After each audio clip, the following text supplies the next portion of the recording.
কোটি গাছ লাগানোর বড় ঘোষণা। কিন্তু কে ঘোষণা করলেন এই বিশাল কর্মসূচি?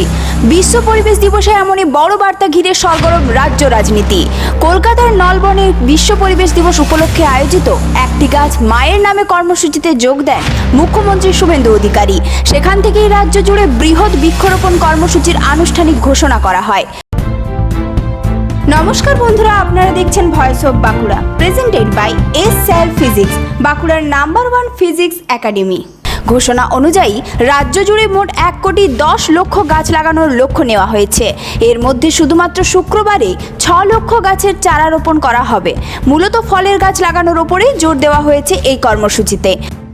আজকে শুধু এখানে নয়, এই ছোট্ট হলের মধ্যে নয়, গোটা রাজ্যে অন্তত 450 থেকে 500 জায়গায় একই সঙ্গে কর্মসূচি হচ্ছে। সমস্ত ব্লক ডেভেলপমেন্ট অফিসে, সমস্ত পৌরসভা কর্পোরেশনে, কলকাতা কর্পোরেশনের বোরোতে, মাননীয় ডিজিপির নেতৃত্বে সমস্ত থানাগুলিতে,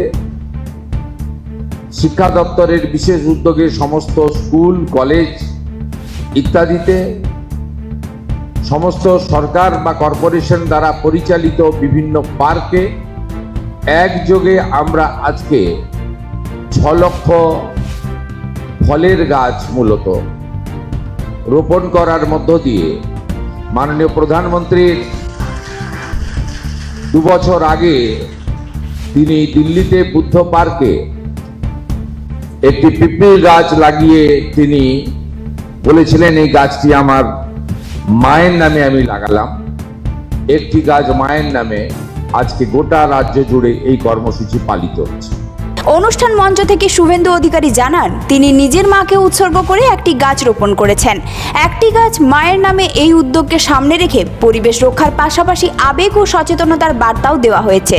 তিনি আরও জানান, শুধু গাছ লাগানো নয়, চারা গাছকে বড় করে তোলার দায়িত্বও সরকারের থাকবে। পাশাপাশি স্কুল স্তর থেকেই বৃক্ষরোপণের গুরুত্ব বোঝাতে পাঠ্যক্রমে পরিবর্তনের কথাও ভাবা হচ্ছে।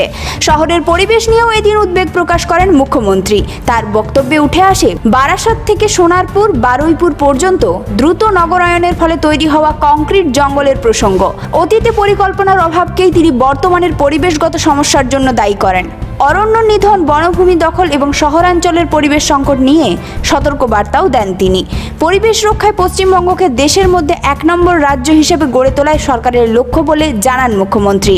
শেষ পর্যন্ত তিনি জানান, রাজ্যের বহু মানুষ এখনও রান্নার জন্য কাঠ ও কয়লার ব্যবহার করেন, যা পরিবেশের জন্য ক্ষতিকর। তাই তাদের জন্য পরিবেশ বান্ধব ইলেকট্রিক চুল্লির ব্যবস্থা করার কথাও ভাবছে সরকার। পরিবেশ রক্ষায় এই বৃহৎ পরিকল্পনা কতটা বাস্তবায়িত হয়, এখন সেদিকেই নজর রাজ্যবাসীর। এই ধরনের গুরুত্বপূর্ণ খবর সবার আগে পেতে আমাদের চ্যানেলটি সাবস্ক্রাইব করুন আর ভিডিওটি শেয়ার করতে ভুলবেন না। আপনার মতামত কমেন্টে জানান আর লাইক শেয়ার করে ভয়েস অফ বাঁকুড়ার পাশে থাকুন।